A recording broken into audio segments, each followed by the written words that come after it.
অগভীর একটি জলাশয়ের বুক চিরে মাথা তুলে দাঁড়িয়ে আছে হাজারো গাছ।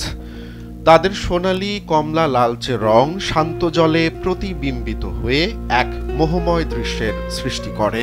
পর্যটকরা বাঁশের ভেলায় চড়ে এই প্লাবিত অরণ্যের মাঝখান দিয়ে ভেসে বেড়ান, যা তাদের একটি শিল্পকর্মের মধ্য দিয়ে ভ্রমণ করার এক অনন্য অনুভূতি দেয়।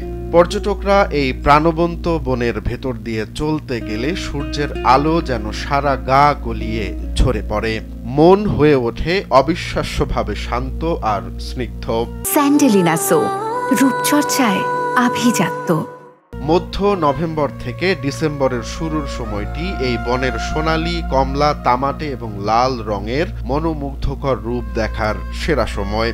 লক্ষাধিক সাইপ্রেস গাছের এই বর্ণিল সমাহার প্রকৃতিপ্রেমীদের জন্য এক অসাধারণ অভিজ্ঞতা। সম্প্রতি সামাজিক যোগাযোগ মাধ্যমে ভাইরাল হওয়া এক ভিডিওতে দেখা গেছে সাইপ্রেস বনের অপরূপ এক সৌন্দর্য।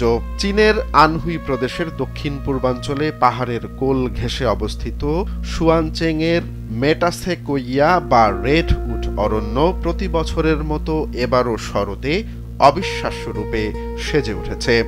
এর জাদুকরী রূপ দেখতে তাই দলে দলে ভিড় জমাচ্ছেন অসংখ্য পর্যটক। তবে মেটাসেকোইয়ারের বনের গুরুত্ব কেবল এর সৌন্দর্যের মধ্যেই সীমাবদ্ধ নয়। এই সাইপ্রেস বন একটি গুরুত্বপূর্ণ জলাভূমি বাস্তুতন্ত্রের অংশ, যা জল ও মাটির সংরক্ষণ, জীববৈচিত্র্য বৃদ্ধি এবং আঞ্চলিক আবহাওয়া নিয়ন্ত্রণে অবিশ্বাস্য রকম সাহায্য করে।